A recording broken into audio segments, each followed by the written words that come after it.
Thank you. I would like to thanks the organizers for inviting Transport Department in the event in the forum, and all the delegates, speakers, uh, research groups, and all the OEMs, battery technology related persons. So, why we are talking about the electric vehicle at all? So, we know that we, as a country and as a city, we are struggling with the problem of the pollution, and it started about 1983 when MC Mehta case was started, and the pollution was given serious attention by the country. So the case is still alive, and the regular hearing is going on. And when the winter came, we again faced same kind of news reports and news headlines like Delhi is struggling with the pollution. So after MC Mehta, in this case, various announcements or orders was given. Like in 1998, the Supreme Court ordered that the city public transport must be shifted from the diesel and petrol to CNG-based transportation for the public transportation.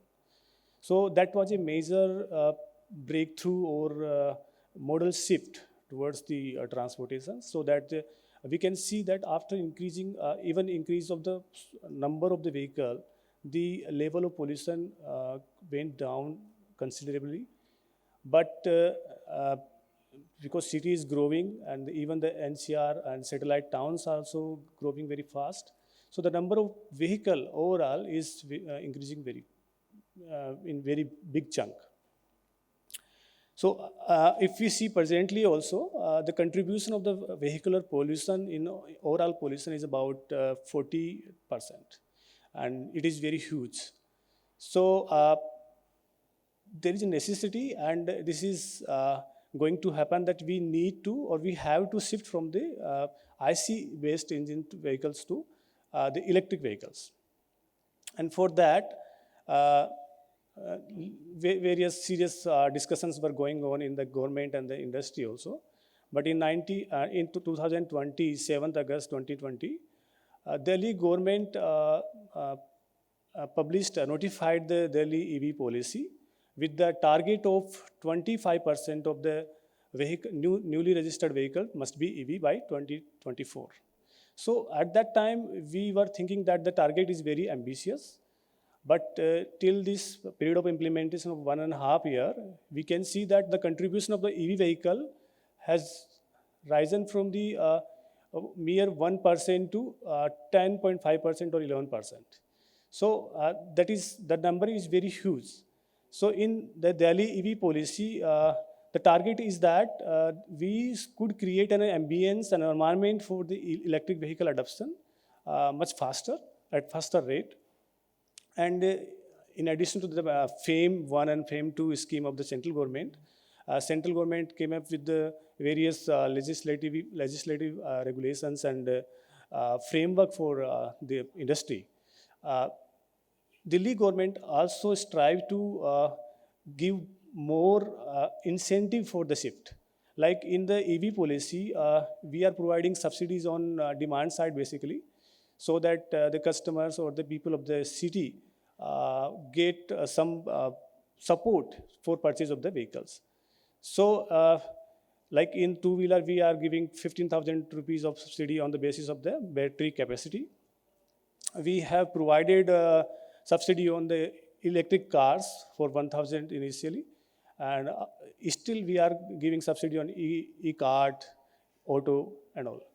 So if we see, since the inception of the policy till now, about 70,000 vehicles have been sold out in Delhi, and this number is more than combined the number of the Kolkata, Bangalore, and Bombay. So the progress as a city, we are doing very well. But if you see the contribution of the two-wheeler and three-wheeler, so the two-wheeler are about 44% since the inception of the policy, and e-cart and e-rickshaw combinedly contributing about 43%.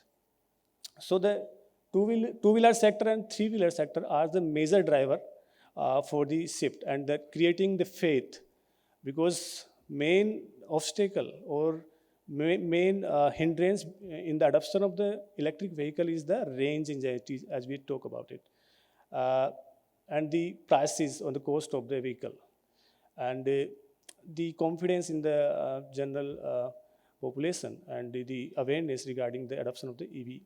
And this is technology is new, so we need to create an ambience and ecosystem that the anybody do not think about the second thought that we can't afford electric vehicle as a primary vehicle. So for that, we need to create public charging infrastructure. We need to develop or progress on the battery technology, battery swapping stations, and the quality and the multiplicity of the products available in the market. So if we provide good products or good vehicles at affordable rates, so for that I have seen the PPT of Posan Sarmaji, and very insightful information has been given that industry is doing very well, and as an industry, is very so much of research is going on, and so much of investment is going on. So I am very hopeful that these obstacles will be dealt with. As a government, we have established 2,544 charging stations in Delhi till August, and we also have given a tender of 100 public charging stations to DTL, and in the coming 1 year, all will be installed. So from the government side, we can always can try to help in the legislative framework or the guidelines and all. But as industry, the main responsibility needs to be taken by you. And I'm very faithful that that is going to be happen. In addition to this, the neglected sector, generally the non-motorized transport is neglected in city like Delhi especially. So Delhi government has launched a scheme in which we are providing subsidy to electric cycles. So subsidy is about 5,500 rupees on a e-cycle, and initially additional subsidy of 2,000 rupees on first 1,000 cycles. So that should be also keep in mind that non-motorized transport also can reduce the burden on the roads and can create an ambience and faith or a culture that can be seen in European countries but not in the India. So that also be an initiative or an effort taken by the Delhi government. So for charging infrastructure, we are also trying to tap the arena of curbside charging. And for that, recently we have a meeting with the DDCD, and various decisions were taken, and Transport Department, Pollution, Public Work Department, PWD, and MCD were given the mandate that identification of the sites for the installation of the curbside charging.